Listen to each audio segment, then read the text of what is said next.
안녕하세요. 꿈 씹는 농부입니다.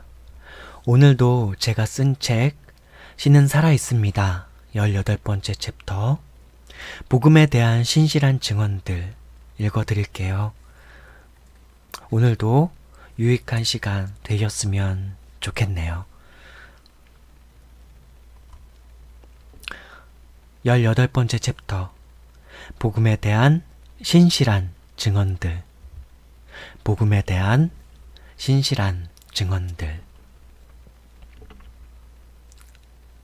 아직도 성경의 하나님, 태초에 참 신의 존재가 믿겨지지 않는지요? 수천 년 전 선지자들의 순교 가운데서 선언되고 기록되고 남겨지고 보존되었던 하나님의 감동으로 기록된 구약 성경, 2000여 년 전에 예수님에 의하여 보냄받은 사도들이 생명을 잃으면서도 그 진실성을 담보한 신약 성경, 이 성경의 말씀들이 그리스도에 대한 진실한 소식을 전하고 있습니다.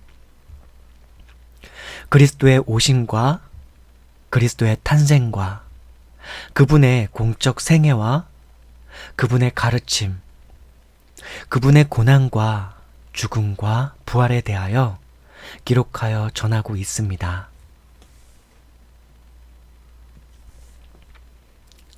직접 천사를 보아야 믿겠다고요? 직접 그리스도를 만나보고 그분의 이적과 그분의 부활을 보아야 믿겠다고요? 바로 그것을 위하여 그리스도께서 오늘의 우리들을 만나기 전 2000여 년 전에 먼저 사람들을 만나서 제자들을 삼으셨습니다. 그리고 그 제자들에게 자신을 다 나타내 보이셨습니다. 자신의 전능과 사랑과 공의와 진실하심과 자비와 은혜와 치유의 능력과 뜻과 의지와 진리를 드러내 보여주는 말씀을 확연히 나타내 보이셨고, 아비로서 자녀들에게 본을 보이듯이 생활과 삶으로 다 본보이셨습니다.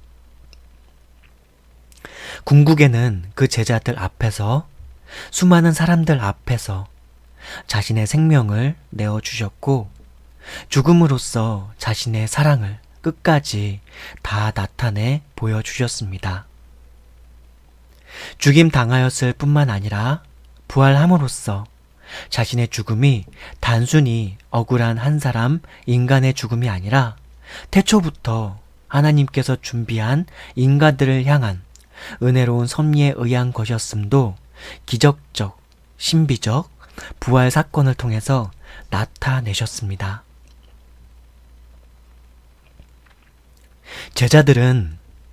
예수님의 제자들은 그리스도를 통하여 우리에게 허락하신 이 복음의 사실들을,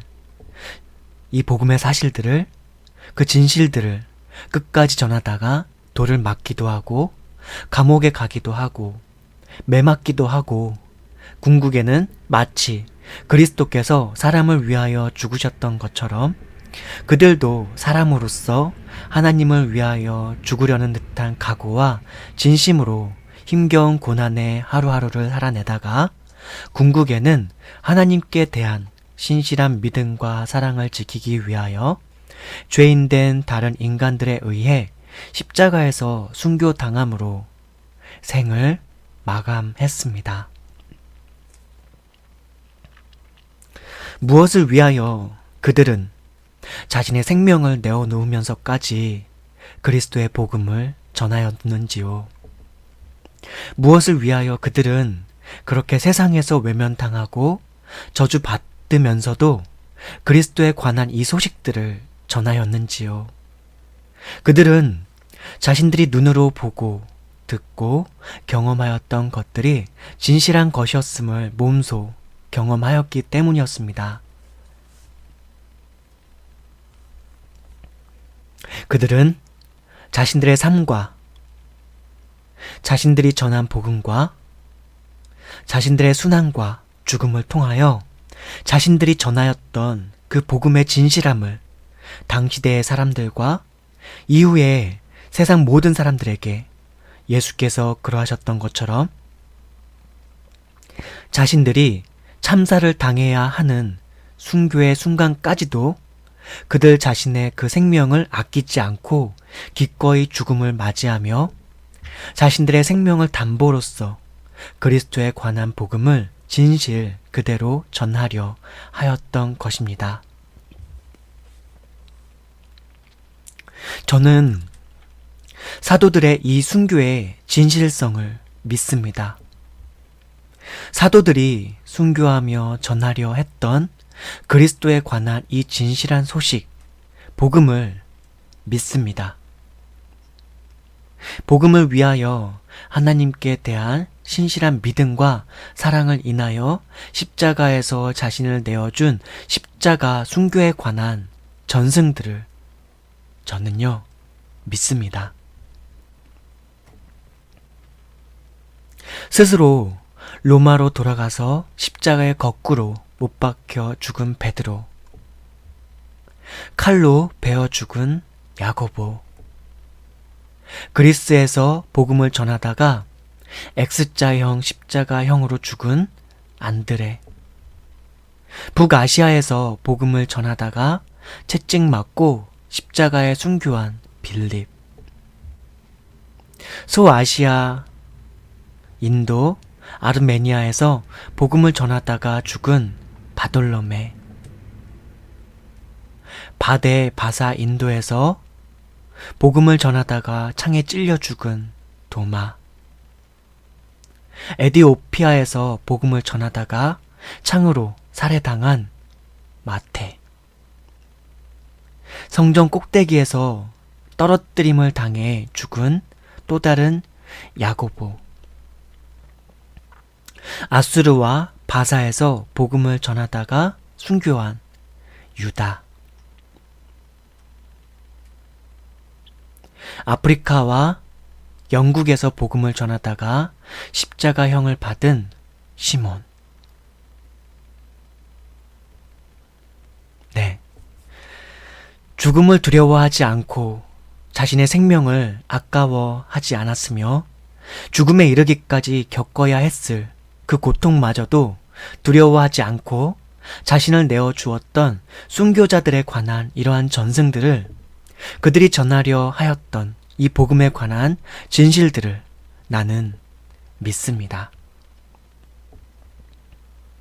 그들이 전한 것은 바로 그리스도에 관한 소식이었으며 그리스도께서 가르치셨던 말씀이었습니다.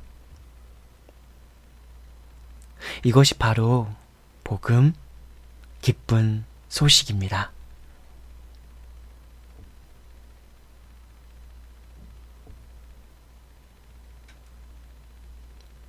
이 복음은 그 진실을 깊이 알아가면 알아갈수록 아마도 세상에서 가장 아름다운 소식, 세상에서 가장 복된 소식, 세상에서 가장 기쁜 소식, 세상에서 가장 행복한 소식이 될 그런 소식일 것입니다.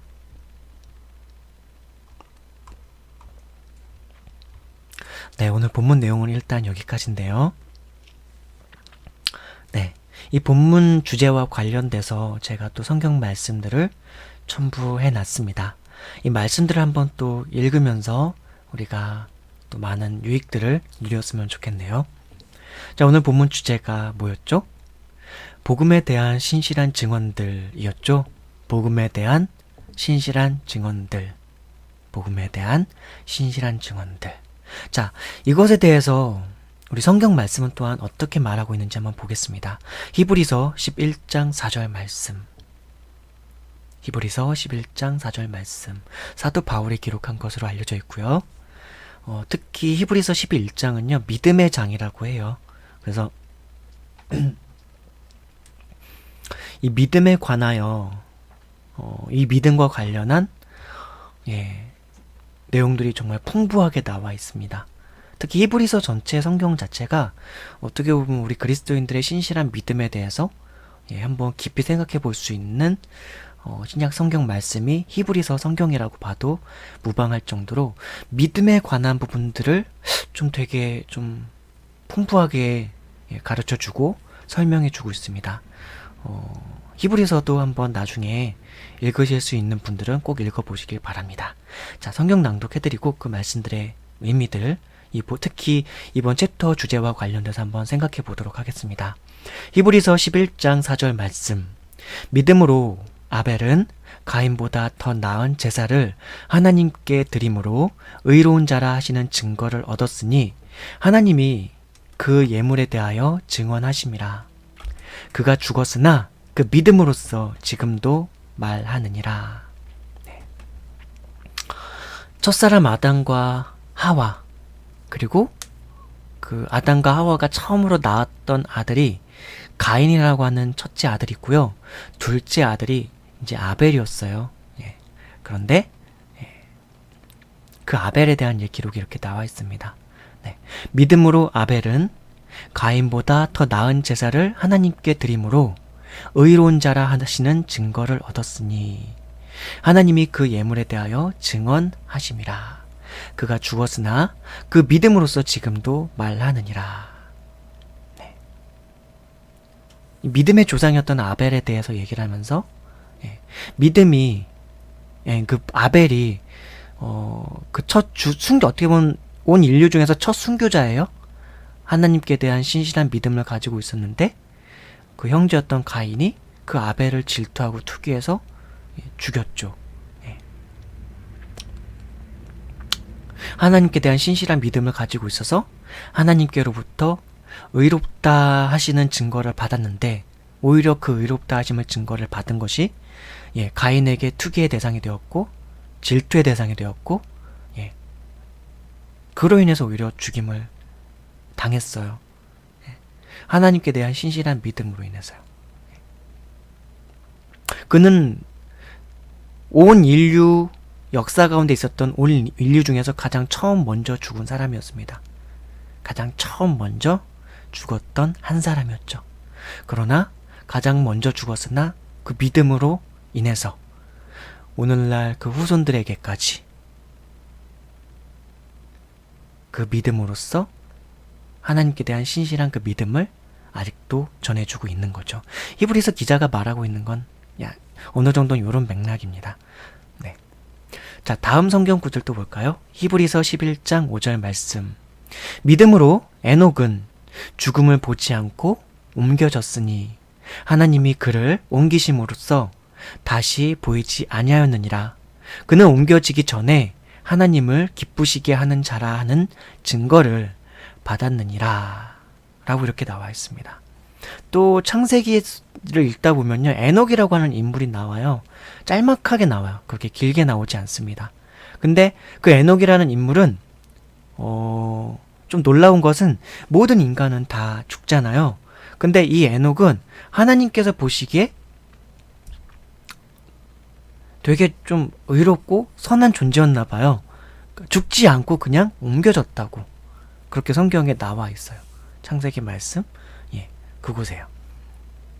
믿음으로 에녹은 죽음을 보지 않고 옮겨졌으니 하나님이 그를 옮기심으로 다시 보이지 아니하느니라.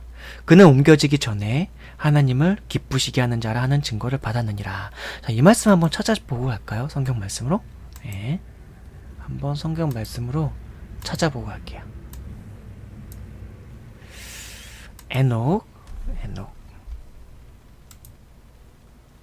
에녹을 한번 검색을 해보죠. 에녹.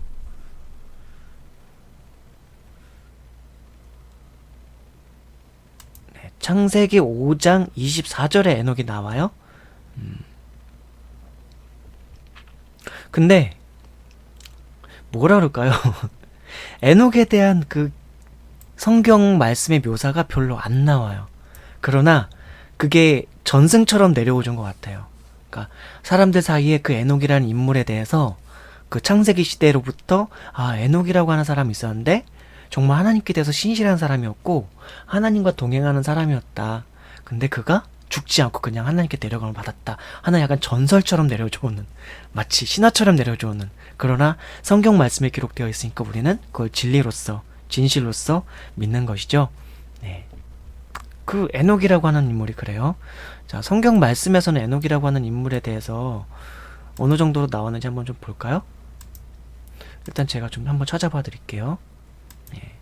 에녹.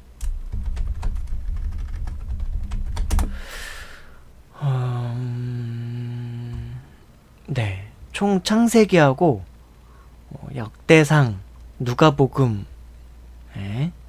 유다서, 히브리서, 예, 그 정도에 나와 있습니다. 근데 상세하게 나와 있지 않아요. 대체적으로 에녹이라고 하는 인물은 역대상에서는 이제 족보를 언급하다가 나오고요.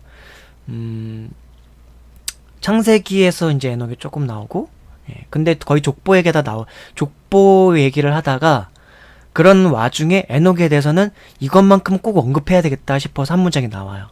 그게, 예, 에녹이 하나님과 동행하더니 하나님이 그를 데려가심으로 세상에 있지 아니하였더라 라고 이렇게 나와요. 짤막하게. 그리고 누가복음에서도 3장 37절에 나오는데, 네, 이것도 그냥 족보를 언급함 속에서 나오고요. 유다서에서 이제 아담의 7대손 에녹이 이 사람들에 대하여도 예언하여 이르되 보라 주께서 그 수만의 거룩한 자와 함께 임하셨나니 라고 해서 이 정도로 언급이 되면서 나옵니다. 그리고 오늘 본문 말씀인 히브리서 11장 5절 말씀, 예, 오늘 성경 말씀 제가 읽어드린 여기서 이렇게 나오죠. 믿음으로 에녹은 죽음을 보지 않고 옮겨졌으니 하나님이 그를 옮기심으로 다시 보이지 아니하였느니라. 그는 옮겨지기 전에 하나님을 기쁘시게 하는 자라 하는 증거를 받았느니라 라고 이렇게 나오는 거죠. 예, 그렇게 나오고 있습니다.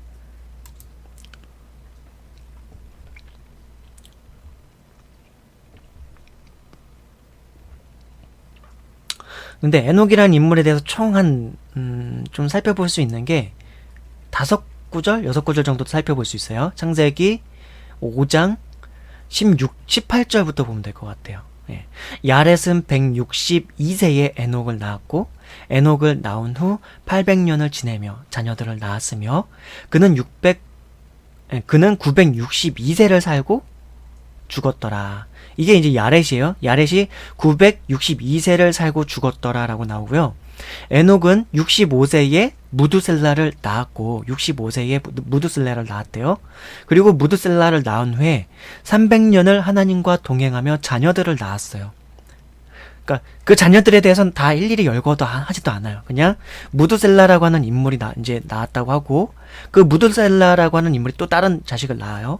근데 그런 자식들이 이제 후손들 중에서 나중에 노아라고 하는 인물이 나오고 노아의 나중에 후손 중에서 아브라함이 나오는 것이고 아브라함의 후손 중에서 이제 아브라함의 아들 이삭, 그다음 뭐 야곱, 뭐 그렇게 하면서 야곱이 이제 나중에 이스라엘 백성이 되면서 이스라엘 민족의 뿌리를 거슬러 올라가는 그 와중에서 그 족보를 언급함 속에서 이 에녹이라고 하는 인물이 나오는 겁니다. 예. 근데 그 에녹이 하나님과 동행하더니 하나님이 그를 데려가심으로 세상에 있지 아니하더라. 그리고 오늘 이 히브리서, 예, 이 성경 말씀 11장 7절 말씀에서는, 예, 오늘 챕터 주제와 관련해서는 복음에 대한 신실한 증언들이라고 했는데, 예, 이 에녹이라고 하는 인물은 믿음으로써 죽음을 보지 않고 옮겨졌다. 하나님이 그를 옮기심으로 다시 보이지 아니하였느니라 라고 그렇게 성경에 기록되어 있다는 거죠. 그는 옮겨지기 전에 하나님을 기쁘시게 하는 자라는 증거를 받았느니라. 어떻게요? 믿음으로써요. 오늘 본문 주제가 복음에 대한 신실한 증언들. 이 복음을 믿고 그 믿음으로 살았던 사람들에 대한 이야기를 제가 사도들 12제자들과 관련해서도 언급하였고, 그리고 우리가 정말 하나님을 어떻게 믿을 수 있을지에 대해서 믿고 있는지, 정말 그분을 직접 봐야지만 믿을 수 있는지, 저는 꼭 보지 않아도 그리스도를 준비하신 하나님의 섭리, 그리고 그리스도를 죽음으로써 증언했던 그 사도들의 순교에 대한 진실성을 저는 믿기 때문에, 예, 저는 복음을 믿는다고 그랬었죠. 그 예수 그리스도에 관한 소식, 구원에 관한 소식, 그리고 예수 그리스도께서 가르쳐 주셨던 그 하나님 나라에 관한 소식을 저는 믿는다고요. 예. 왜요?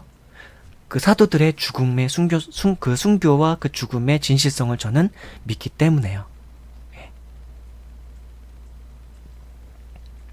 그리고 성경에서는 아벨, 에녹 등이 그렇게 믿음을 따라 하나님 앞에서 살아갔다고 이렇게 증언하고 있다는 거죠.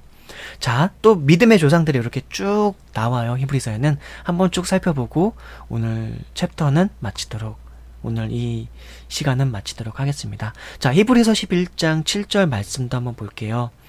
믿음으로 노아는 아직 보이지 않는 일에 경고하심을 받아 경외함으로 방주를 준비하며 그 집을 구원하였으니 이로 말미암아 세상을 정죄하고 믿음을 따르는 의의 상속자가 되었느니라 라고 이렇게 나와요. 예. 믿음으로 노아는 아직 보이지 않는 일에 경고하심을 받아 경외함으로 방주를 준비하여, 창세기에서 나오는 이제 인물이죠. 노아. 그리고 온 인류의 어떻게 보면 직접적인 조상이라고 이제 볼 수 있습니다. 다만 이제 뭐 성경에 기록된 것은 노아와 노아의 가족이 일단 살아 있었던 것으로 보이는데 그 외에 다른 어떤 긴급히 피난한 민족이라던가 사람은 보이지는 않는 것 같아요. 예, 일단은 예, 어쨌든 성경에 나와 있는 어떤 그것만으로 추정을 해보면 노아와 노아의 가족만 일단 생존 인류였던 것으로 보여지고, 다만 그 외에도 성경이 혹시라도, 성경은 어쨌든 이스라엘의 뿌리와 관련해서 이스라엘의 어떤 족보와 그 뿌리와 관련해서 그리고 언약적 관점에서 하나님과 사람과의 관계를 관점으로 성경은 기술하고 있기 때문에 노아의 가족 말고도 그 40일 동안 폭우가 내리고, 예, 그렇게 해서 홍수가 있었던 그 노아의 홍수 사건 때에 혹시라도 배를 이미 만들었던 배가 노아의 방주에 그 배만 있는 건 아닐 거 아니에요. 그 당시에도 바다라던가 그런 곳을 낚시하는 사람들도 있을 것이고, 그럼 배가 이미 어느 정도 충분히 있었던 사람들이 있을 거란 말이죠. 그럼 그 사람들도 배에 올라타가지고 뭐 피난을 하면서 또 40일 동안 이제 비가 왔으니까 그래도 육지 땅에 있는 생물들은 다 죽었지만 바다에 있는 생명들은 살아있을 가능성도 또 있잖아요. 그쵸? 그러면 그 안에서 낚시를 해서 낚시가 가능할진 모르겠어요. 그게 40일 동안 비가 오는데 일반적인 배가 그 배를 맞으면서, 그리고 일반적인 사람들이 거기서 낚시를 할 수 있을까? 40일 동안? 그러나 어쨌든 인간 생명의 끈질김이라는 것도 있으니까 가능성이라는 거는 없지 않아 있을 수도 있으니까, 뭐 그렇게 따지면은 노아가 인류 전체의 직접적인 조상은 되지 않을 수도 있겠지만 어쨌든 두 가지 가능성을 다 놓고 생각할 수가 있는데 어쨌든 그래요. 그런데 중요한 이제 맥락은 그 노아라고 하는 사람은 인류의 어쨌든 첫 조상으로서도, 첫 조상은 아담이겠지만 직접적인 조상으로서는 노아를 볼 수가 있는데, 예. 근데 그 노아가 홍수 사건 때 큰 배를 이제 만들죠. 그 큰 배를 만드는 그 사건 자체도 사실은 노아에게 믿음이 있었기 때문에 그런 것이라고 이 히브리서 기자, 예, 사도 바울은 그렇게 기록하고 있습니다. 예. 이 노아라고 하는 사람이 믿음이 없었다면 하나님께서 그러한 메시지를 주더라도, 그러니까 신이라고 하는 존재가 나타나서 야, 노아의 홍수가 있을 거야, 홍수가 있을, 큰 비가 있을 거야, 홍수가 있을 거야, 그러면서 배 만들어, 그렇게 할 때 다른 우상을 섬기는 사람들도 있었죠. 그렇지만 이 노아도 만약에 그런 것들을 그냥 단순하게 여기고 말을 듣지 않고 힘들게, 노아가 이 배를 몇 년 동안 짓는 줄 아십니까? 거의 120년 동안인가? 100년 가까이 동안 지어요. 이 배 한 척을 짓는데. 예. 창세기 6장에 보면요, 하나님께서 노아에게 나타나셨던 시기가 500살 때는, 내가 제 기억이 가물가물해가지고, 예, 기억이 가물가물해서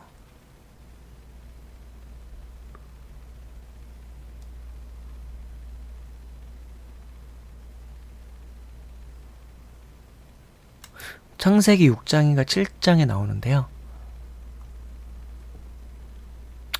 이거는 찾지 않고 그냥 갈게요. 대략 한 100년 넘게, 홍수가 땅에 있을 때에 노아가 600세라고 했거든요. 600세. 예. 홍수가 땅에 있을 때 600세라고 했고요. 600살. 그리고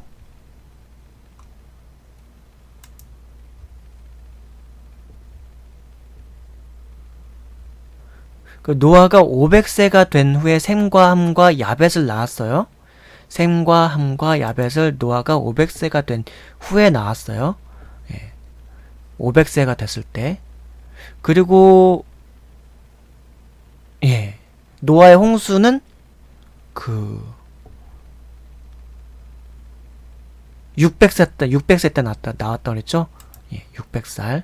제가 예전에 계산했었는데 성경책에 메모도 해놨었는데 그게 예, 그 헷갈리는데 대충 한 100살, 100년 정도. 예. 그러니까 또 노아가 애를 낳고서 그 애가 좀 자란 다음에 좀 컸을 때 며느리까지 있을 때 이제 홍수가 일어나거든요. 예. 그리고 그 새 아들을 낳았으니 여기서 보면은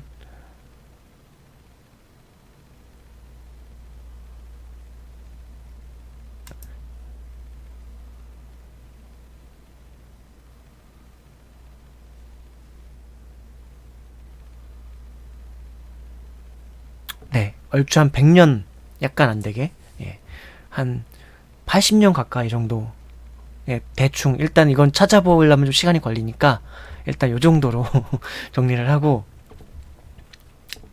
그러니까 노가다잖아요. 어쨌든 배를 짓는 것은 그쵸? 여러분들 막노동파에서 아무리 신이라고 하는 사람이 신이라고 하는 존재가 야 너 막노동 노가다 한 80년만 해 그러면 여러분 할 수 있겠어요?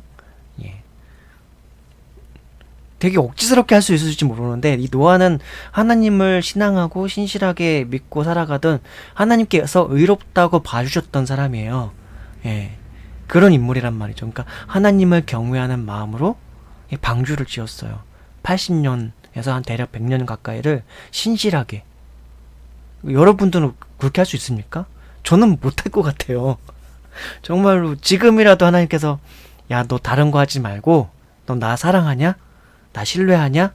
나 믿지? 너 지금부터 너 지금 네 나이가 40인데 한 100살까지 60년만 노가다 좀 해. 너가 100살 되는 해에 내가 이 세상 심판할 거야. 홍수 내릴 거야. 어? 배 만들어.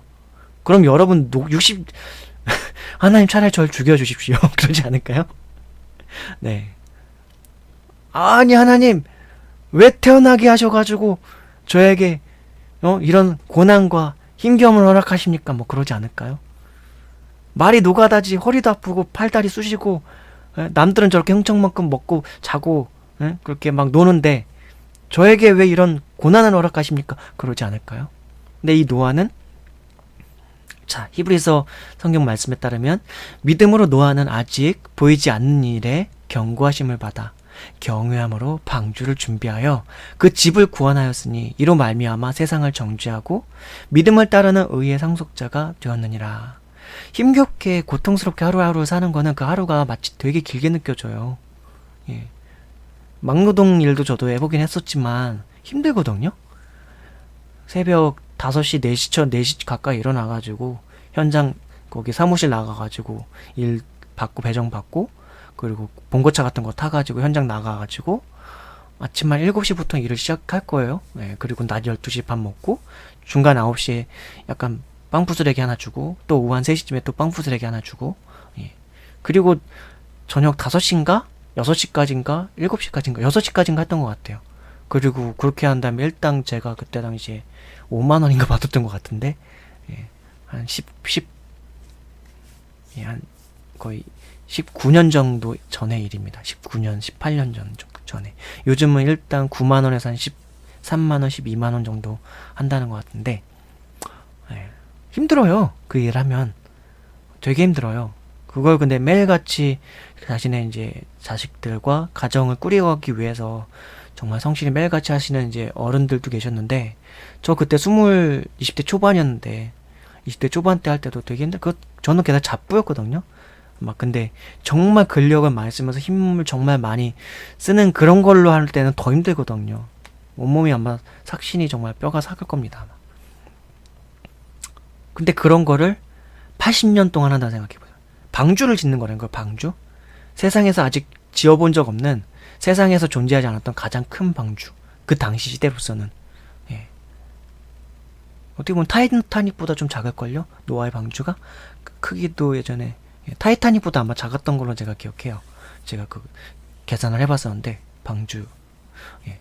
근데 그런 거를 그 당시에 어떤 뭐 그런 것도 없이 오늘날 저 첨단 기계들도 없이 그 배를 짓는다고 생각을 해봐요. 거의 축구장 하나 정도 크기만 한 것 같은데 예. 그런 걸 짓는다고 생각을 해봐요. 그걸 80년 동안 매일같이 노아하고 노아의 이제 자식들이 이제 같이 짓는 거거든요. 그게 4명에서 5명에서.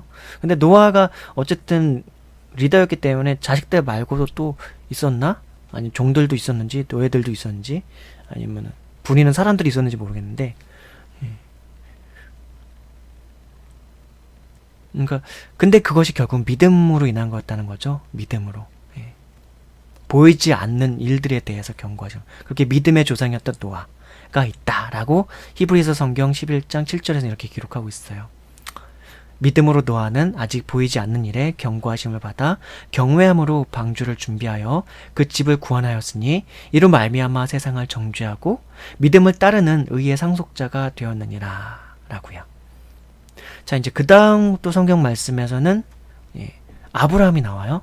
히브리서 11장 8절에서 10절 말씀. 믿음으로 아브라함은 부르심을 받았을 때에 순종하여 장래의 유업으로 받을 땅에 나아갈새 갈 바를 알지 못하고 나아갔으며 믿음으로 그가 이방의 땅에 있는 것 같이 약속의 땅에 거류하여 동일한 약속으로 유업으로 함께 받은 이삭 및 야곱과 더불어 장막에 거하였으니 이는 그가 하나님이 계획하시고 지으실 터가 있는 성을 바랐음이라 라고요. 아브라함이 이제 전에도 언급을 했지만 말씀을 드렸지만 아브라함이 원래부터 그렇게 믿음의 조상 막 하나님에 대한 신실한 믿음을 가지고 있는 그런 사람이 아니에요. 본래 그냥 자연인이에요. 본래 그냥 일반인이에요. 일반 사람들과 같은 사람이에요. 근데 그런 와중에 하나님께서 그 사람을 택하셔서 그에게 하나님을 믿을 수 있도록 하는 그런 믿음의 훈육의 과정들을 어떻게 보면은 그의 평생 동안의 삶을 통해서 가지셨던 거죠. 근데 그럼에도 불구하고 첫 과정 속에서 다른 많은 사람들에 대한 하나님께서 나타나거나 뭐 그런 것에 대한 기록은 성경에는 없어요. 그렇지만 어쨌든 하나님께서 아브라함에게 나타나셔서 그 나타나신다는 게 눈을 뿅 하고 뭐 사실령처럼 이렇게 막 귀신처럼 그렇게 나타나는 게 아니에요, 사실은. 우리가 좀 이해하기 힘든 방식이지만 어쨌든 그 아브라함이라고 하는 건 한 사람에게 어쨌든 우리가 알지 못하는 방식으로 그러나 너무 현격하게 막 인식 가능하게 이렇게 나타난 것 같진 않아요. 그렇지만 어떤 신적인 부름 같은 거, 신적인 부름 그런 것들을 이제 아브라함한테 허락하셔서 근데 아브라함이 원래 살고 있던 데가 있단 말이죠. 고향이. 거기에서 터 잡고 잘 살고 있었어요. 근데 하나님께서 난데없이 가셔서 그냥 거기서 떠나서 저쪽 딴 데로 가. 근데 저는 지금 제가 살고 있는 집이 이 집이 제가 살고 있는 지금 집 부천 오정구 고강동이라고 하는 이 동네에서 살고 있는데 이 동네에서 이 집에서 산 지가 지금 한 16년 정도 됐거든요. 근데 어디 이사할까 생각하려고 그러면은 엄두도 안 나요, 사실은.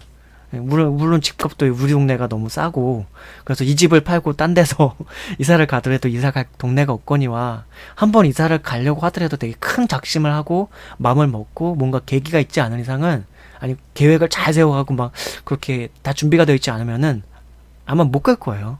근데 아브라함은 그냥 부르심 받았을 때에 순종했다는 거죠. 이 성경 말씀에 따르면 그래요. 그래서 믿음으로 아브라함은 부르심을 받았을 때에 순종하여 장래의 유업으로 받을 땅에 나아갈새 그 다음 구절이 갈 바를 알지 못하고 갈 바를 알지 못했다는 거예요. 나아갔으며 그리고 믿음으로 그가 이방의 땅에 있는 것 같이 약속의 땅에 거류하여 동일한 약속을 유업으로 함께 받은 이삭 및 야곱과 더불어 장막에 거하였으니 이는 그가 하나님이 계획하시고 지으실 터가 있는 성을 바랐음이라 라고 이렇게 나오죠. 그러니까 믿음의 조상이었던 아브라함, 이런 아브라함의 삶, 그리고 그 전에 노아의 삶, 에녹, 아벨 다 창세기에서 볼 수 있는 인물들이에요. 나중에 창세기 읽으실 때 이 아브라함이 이 히브리서 11장 8절에서 10절에서 언급되었던 아브라함이 이런 삶을 살았구나. 근데 아브라함 거기 사면 읽어보면요. 그렇게 막 믿음이 순결하다는 느낌이 막 순결하고 진실하고 막 믿음이 정말 강하다. 막 정말 믿음이 세구나. 하나님께 대한 믿음과 신실함이 정말 정말 순전하구나. 그렇게 느껴지진 않아요. 거기서 이 사람도 우리랑 똑같은 사람이라서 여러 가지 뭐 약간 실수도 하고 약간 부족한 모습들도 많이 보여요. 예. 자, 그리고 그 다음 성경 구절 말씀도 볼까요? 이번에는 아브라함의 마누라, 아브라함의 와이프, 예, 부인, 안사람, 예, 사라에 대한 얘기가 또 나옵니다. 히브리서 11장 11절에서 16절 말씀. 믿음으로 사라 자신도 나이가 많아 단산하였으나 잉태할 수 있는 힘을 얻었으니 이는 약속하신 이를 미쁘신 줄 알았습니다. 이러므로 죽은 자와 같은 한 사람으로 말미암아 하늘의 허다한 별과 또 해변의 무수한 모래와 같이 많은 후손이 생육하였느니라. 이 사람들은 다 믿음을 따라 죽었으며 약속을 받지 못하였으되 그것들을 멀리서 보고 환영하며 또 땅에서는 외국인과 나그네 임을 증언하였으니 그들이 이같이 말하는 것은 자기들이 본향 찾는 자임을 나타냄이라. 그들이 나온 바 본향을 생각하였더라면 돌아갈 기회가 있었으려니와 그들이 이제는 더 나은 본향을 사모하니 곧 하늘에 있는 것이라. 이러므로 하나님이 그들의 하나님이라 일컬음 받으심을 부끄러워하지 아니하시고 그들을 위하여 한 성을 예비하셨느니라. 라고요. 이제 아브라함 마누라 이제 사라에 대한 얘기가 나오는데 이제 사라가 나이가 되게 많이 들 때까지 아브라함도 그렇고요. 나이가 되게 많이 들 때까지 자식이 없었어요. 자식이 없는데 하나님께서는 아브라함에게 약속을 해주셨거든요. 너의 씨로 말미암아 너의 씨를 정말 내가 바다의 모래알처럼 저 하늘의 별처럼 많아지게 해줄 것이다 라고 이제 약속을 주셨어요. 예, 주셨는데 이 사라도 그렇고 아브라함도 사실을 좀 초반에 그거 잘 안 믿었거든요. 예, 그러나 이제 훗날 그 약속하신 하나님에 대한 믿음을 갖고 있었다라고 히브리서 기자는 이 사도 바울은 그로 말미에서 이제 아브라함의 마누라였던 사라도 하나님께 대한 그 믿음을 가지고 있었기 때문에 하나님께서 그 죽은 자 나이가 얼추 80이 넘었을 거예요. 당시에 나이가 80도 넘고 아브라함도 80이 넘었었고 그런 우리나라에 좀 80이 넘는 분이 자식을 낳는다 상상하기가 힘들잖아요. 그쵸? 상상하기가 힘들다. 그런데 이제 그걸 믿었기 때문에 하나님께서 또한 그 믿음을 이렇게 봐주셔가지고 애를 낳게 해주셨고 그 약속의 자식이었던 그 아이 그 후손들이 결국은 이스라엘 민족을 이루게 되었고 그 이스라엘 민족 가운데서 또한 이제 예수 그리스도를 또한 허락해 주셔서 그 예수 그리스도를 믿는 믿음의 자식들이 이 온 세계 가운데 그래도 꽤 많잖아요. 지금 예수님이 오신 이후로 대충 2000년 가량이 흘렀는데 왜 그동안 얼마나 많은 사람들이 그래도 예수 그리스도의 이름을 믿고 그분 앞에 나와 회개하고 뉘우치고 하나님 나라와 또 예수 그리스도의 가르침과 예수 그리스도에 관한 복음의 소식을 믿어서 구원을 얻고 하나님의 나라의 백성으로서 저 바다의 모래알보다도 더 많게 저 하늘의 별보다도 더 많게 그렇게 이제 믿음의 후손들이 생겨나고 있으니까 이제 그것에 대한 기록이 이렇게 나와 있습니다. 다시 한번 이 성경 말씀 읽어드리고 다음 성경 구절로 넘어갈게요. 히브리서 11장 11절에서 16절 말씀. 믿음으로 사라 자신도 나이가 많아 단산하였으나 잉태할 수 있는 힘을 얻었으니 이는 약속하신 이를 미쁘신 줄 알았음이라. 이러므로 죽은 자와 같은 한 사람으로 말미암아 하늘의 허다한 별과 또 해변의 무수한 모래와 같이 많은 후손이 생육하였느니라. 이 사람들은 다 믿음을 따라 죽었으며 약속을 받지 못하였으되 그것들을 멀리서 보고 환영하며 또 땅에서는 외국인과 나그네임을 증언하였으니 그들이 이와 같이 말하는 것은 자기들이 본향 찾는 자임을 나타냄이라. 그들이 나온 바 본향을 생각하였더라면 돌아갈 기회가 있었으려니와 그들이 이제는 더 나은 본향을 사모하니 곧 하늘에 있는 것이라. 이러므로 하나님이 그들의 하나님이라 일컬음 받으심을 부끄러워하지 아니하시고 그들을 위하여 한 성을 예비하셨느니라 라고 이렇게 나와 있습니다.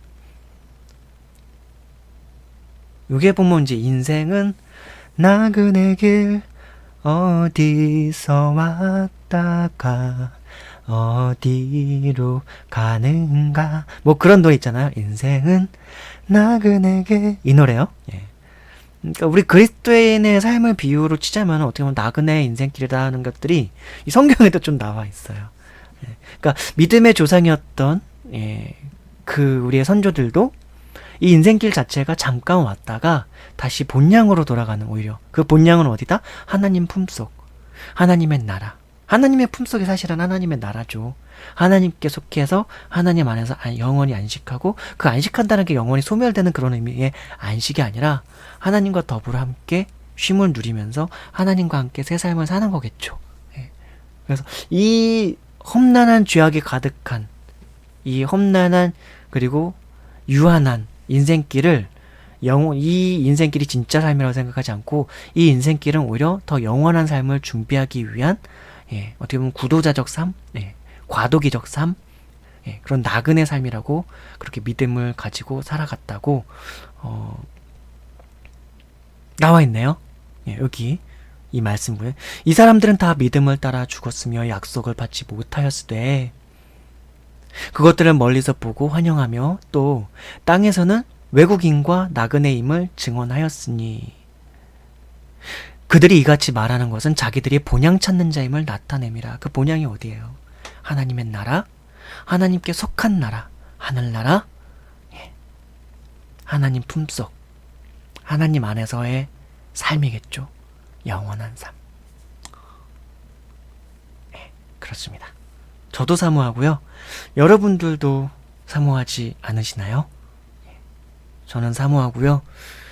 이 삶을 아름다운 삶으로 잘 가꿨으면 좋겠습니다. 저라는 사람, 제 육체, 제 영혼, 제 마음 다 복음의 씨앗처럼 잘 심겨지고 하나님 나라의 땅에 잘 심겨져서 풍성의 열매가 맺어지는 풍성하고 큰 나무가 되었으면 좋겠습니다. 큰 산처럼요. 그래서 하나님께서 보실 때 풍성하구나 내 아들 내 자식 예쁘다, 잘 컸어 이 자식. 그래요. 본래 보잘것 없는 씨앗과 같은 믿음이었으나, 그러나 그 믿음은 진짜라서 예수 그리스도에 대한 믿음을 가지고 예수 그리스도께로부터 비롯되는 하나님의 말씀을 무럭무럭 먹고 그것을 사모하며 사랑하며 살아갈 때, 그 믿음을 인하여, 그 말씀을 인하여, 그 말씀은 생명이고 그리스도께로부터 비롯되는 생명의 말씀이고, 그 생명의 능력과 생명의 힘은 그 씨앗을 더 풍성히 자라가게 할 것이며, 비바람이 있어도 폭풍우가 있어도 또한 강한 햇살이 있어도 가시덤불이 또 곁에 있다 할지라도, 어려움이 있더라 할지라도 그 하나님의 또한 능력과 힘은 그 모든 여러 가지 악재들을 잘 거스르고서라도 이길 수 있도록 하게 할 만한 힘을 주시니까, 하나님께서 부르실 그날까지, 하나님을 배울 그날까지 신실하게, 거룩하게, 진실하게 사랑하며 살아가길 원합니다. 여러분들도 그러셨으면 좋겠습니다. 그래서 우리가 이렇게 말씀을 묵상하고 성경을 묵상하고 예수님의 말씀을 사모하며 그 말씀을 듣고 또한 그렇게 살려고 하는 거겠죠. 어렵지 않아요. 수고하고 무거운 짐진 자들아 다 내게로 오라 내가 너희를 쉬게 하리라 라고 예수님께서 말씀해 주셨어요. 우리 예수님께서. 그러니까 힘내시고 어려워하지 마십시오. 두려워하지 마십시오. 세상의 언론과 또한 세상의 상황들은 녹록하지는 않습니다. 그러나 세상의 언론의 메시지나 세상은 정말 힘들다 어렵다 늘 하지만 우리 그리스도인들은 성경 말씀, 하나님 나라에서 우리에게 파송하고 전달해주는 하나님 나라의 언론, 성경이 있죠? 그 성경 말씀으로부터 희망을 얻고 꿈을 얻고 소망을 갖고 이 세상을 살아갈 수 있을 만한 지혜와 또한 세상을 살아갈 수 있을 만한 힘과 능력을 받아서 살아가는 것입니다. 세상에게 우리 하나님 나라의 언론, 하나님 나라의 언론인 성경과 복음의 메시지를 전하면서 가르쳐 주면서 또 본보이면서 그렇게 살아가면 됩니다. 하나님께서 아무것도 걱정하지 말라고 하셨습니다. 드레핀 백합화를 보라고 하셨습니다. 공중에 나는 새를 보라고 하셨습니다. 저것들은 먹이거나 입히지도 않는데 다 하나님께서 저것들은 뭐 걱정하거나 아무것도 하지도 않는데도 하나님께서 먹이고 입히시고 또한 그것들의 죽음도 하나님께서 허락하신 것인데, 하물며 우리들 같은 경우는 우리의 상황에 따라서 하나님은 더 잘 아신다고 하셨습니다. 우리의 머리털 개수 하나하나까지 다 세셨다고 하셨습니다.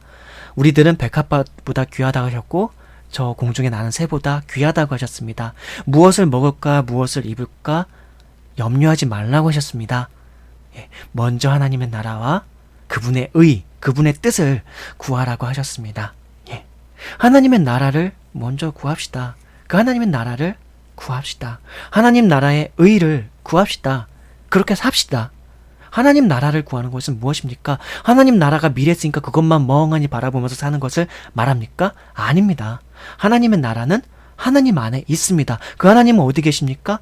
우리가 지난 챕터들 중에서 살펴본 바에 의하면 하나님은 만유 위에 계시고 만유 가운데 계시고 만유에 충만하시며 그 만유를 또한 경륜하여 오셨다고 하셨습니다. 그 하나님은 또한 어디 있다고 하셨습니까? 예수님의 말씀에 따르면 하나님의 나라는 여기 있다 저기 있다 할 것이 아니 너희 가운데 있느니라 라고 하셨습니다. 그 말씀들은 다 통합니다.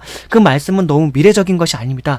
또한 지금 당장 그리스도께로 믿음으로 나오는 모든 사람들에게는 그리스도는 생명나무요 포도나무라고 하셨습니다. 믿음으로 나와서 그리스도께로 나오는 사람들은 하나님 나라, 어떻게 보면 그리스도 자체가 하나님의 나라라고 볼 수가 있습니다. 그분께 접붙임이 됩니다. 그분의 생명 속으로 들어가게 됩니다. 그분의 영생 속으로 접어들게 됩니다. 하나님의 나라 속으로 들어가게 됩니다. 우리는 하나님의 나라에 있습니다.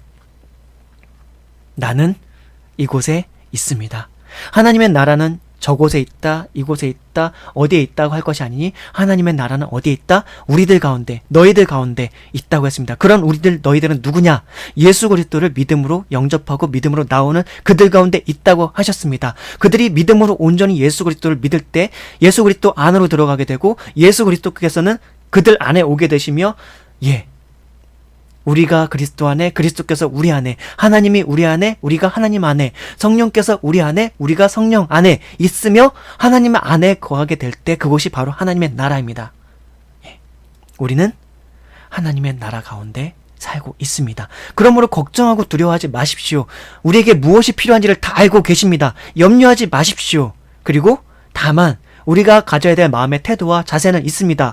어떠한 상황에 처해지든지 어떠한 환경 가운데 처해지든지 감사함을 배우는 것입니다. 지극히 작은 것 가운데서도 긍정적인 것을 발견하는 것입니다. 또한 하나님께서 나의 삶 속에서 섭리하시고 경륜하시는 뜻은 무엇인가를 생각해 보는 것입니다. 내가 어떠한 사람인가를 돌아보는 것입니다. 나의 허물은 어떤 것이는지, 나의 단점은 무엇인지, 내가 또한 어떤 죄악을 아직도 사랑하고 그것을 마음에 품고 있는지 그것들을 돌이켜 보시길 바랍니다. 그런 것들을 마음에 품고 있다면 그것들을 훈육하고 그것들을 깨우치기 위해서라도 하나님께서 여러분들에게 고난과 또한 징계와 때로는 회초리를 들기도 하십니다.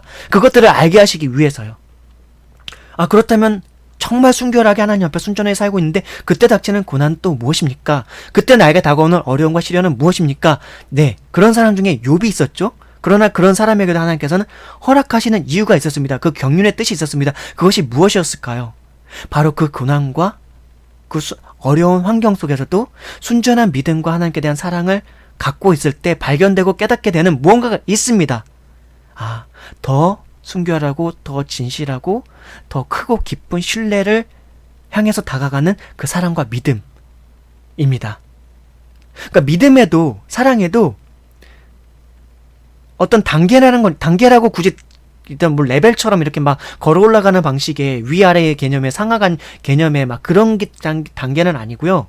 그렇지만 어떤 그 사랑에도요, 더 순도 높은 사랑은 있고요. 그렇지 않은 사랑이 있어요. 근데 그것들이 어떨 때 나타나냐면은 여러 가지 장애들을 만날 때 그래요. 그래서 부부간의 사랑도 더 여러 가지 어려움과 시련 속에서 그 사랑이 더 그것들을 극복하고 나가면서 사랑이 더 깊어지고 신뢰가 되고 단순히 젊을 때 어릴 때 가졌던 그 두근거리고 설레임이 가득한 호르몬 그 설레임이나 두근거림을 쫓아가는 그런 어떤 감정적이고 즉흥적이고 찰나적인 그런 사랑의 수준이 아니라 정말 사랑이라는 것이 어떤 것인지를 여러 면면들을 더 알아가면서 더 깊어지게 되거든요. 예. 그러니까 고난이라던가 어려움 속에서도 그것을 극복해내고 더 지켜내는 그 믿음. 사랑이라고 하는 것은 그렇지 않았을 때 그 사랑과 믿음의 차원에서보다 더 온전하고 더 깊어지고 또 그런 가운데서 인생의 의미와 삶의 의미와 또 죄와 악과 성과 거룩한 의미들에 있어서 대칭적으로 그런 것들을 경험하고 알게 되면서 깊이 느껴보게 되기 때문에 사랑이 더 사랑스럽고 거룩이 더 거룩하다는 걸 알게 되고 의가 더 의롭다는 걸 알게 되고 선함이 더 선하다는 걸 알게 되고 그 선함의 가치, 의로움의 가치, 그래서 지혜의 가치를 발견하게 되는 것이죠. 어둠이 찬란하게 있을 때 오히려 빛이 더 밝게 빛나고 풍부하고 빛나는 것처럼 더 영광스럽고 찬란한 것처럼 예. 그런 많은 것들이 상대적인 개념에 의해서 더 밝게 더 온전히 더 깊이 광대하게 알아지게 되고 체득되게 되고 깨닫게 되는 것이죠. 그러니까 인생을 향하신 하나님의 지혜는 높고도 깊고 광후하죠. 그러나 인생들이 우리가 그런 상황들에 처해졌을 때 우리는 긍정적인 마인드로 나를 하나님께서 너무 사랑하셔. 근데 그런 하나님께서 내 삶에 이런 것들을 다 아신다고 하셨는데도 나에게 이런 상황들이 있다는 거는 내가 뭔가 깨닫기를 바라시는 거야. 그럼 그 깨닫기를 바라는 것이 무엇일까를 생각해 보는 것, 깊이 숙고해 보는 것. 그러면서 그걸 단순히 내가 인간적인 지혜로 생각하는 게 아니라 성령이 나에게 그런 것들을 깨닫게 해주신다고 해주셨으니까 하나님 나에게 이런 어려움들인데 저 좀 어렵게 느껴집니다.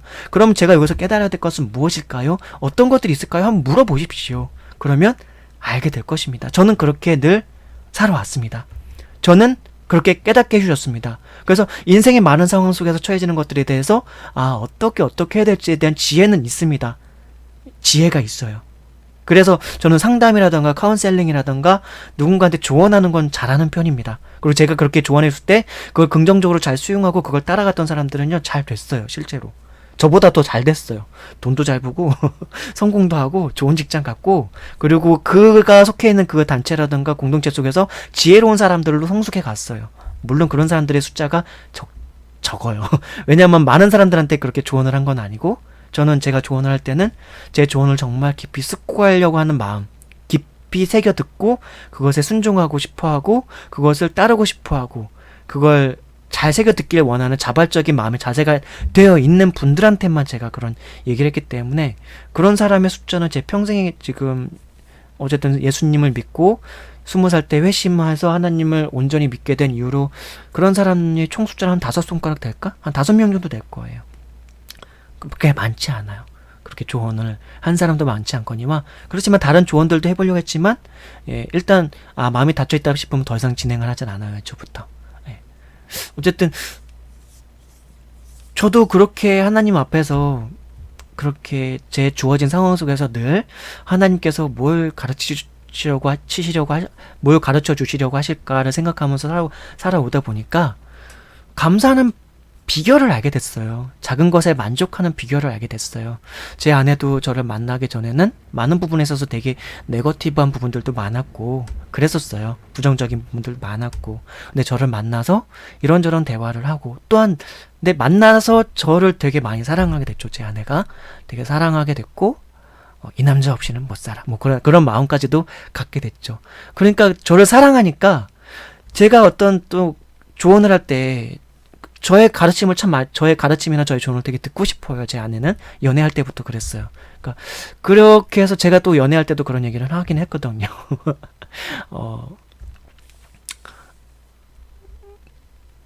네, 이게 또 사생활력으로 들으니까 요거는 패스하죠. 네, 궁금하실 테지만 오늘은 제가 그런 얘기를 하는 시간은 아니니까 우리 지금 안 그래도 성경 말씀과 관련해서 좀 항상 이 초점을 여기로 모아야 돼. 요거 한번 3,000% 빠지면 이게 너무 많이 나가. 안 돼. 그러니까 요 정도까지만 하고요. 네. 그래서 그 나그네 인생길 뭐 그런 얘기하다가 쭉 여기까지 흘러왔는데요.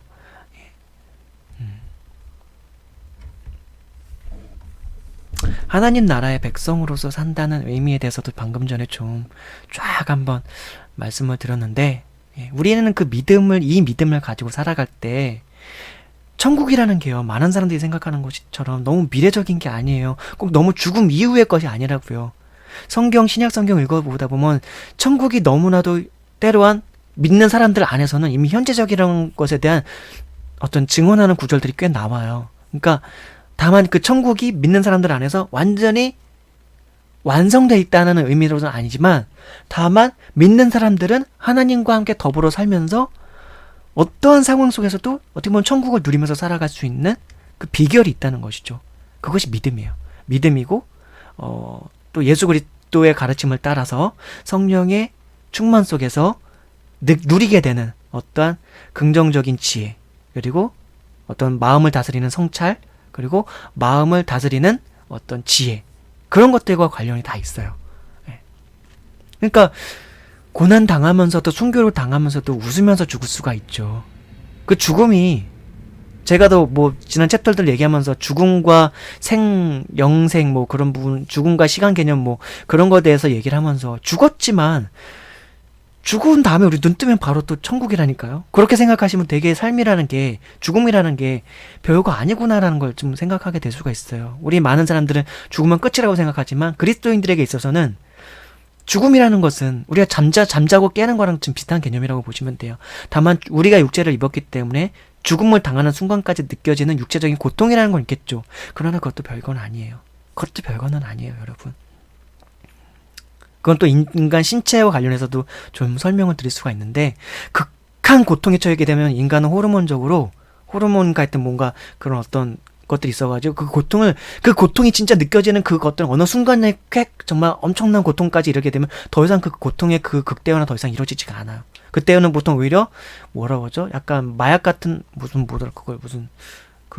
달리기 같은 경우 그 마라톤 하는 선수들이 달리기 할 때 무슨 도파민이라고 뭐라더라? 뭐가 나온대요, 호르몬적으로. 그래가지고 마라톤이라던가 오래 달리기 좋아하는 사람들이 그 오래 달리고 숨이 가빠올 때 내 몸에서 흘러나오는 그 호르몬이라고 하는데, 그게 되게 약간 쾌감이라던가 즐거움을 주는 것 중에 하나래요. 그것 때문에 고통을 좀 덜 느끼게 되고 오히려 그 고통의 순간조차도 쾌감으로 느끼게 되는 그런 게 있다는 거죠. 그러니까 죽음에 대해서도 너무 걱정하지 마십시오. 고통스러운 그 순간에 대해서도 걱정하지 마십시오. 저도 물론 실제로 몸이 아프면은 고통스럽더라고요. 그럴 때면 하나님 그냥 데려가세요.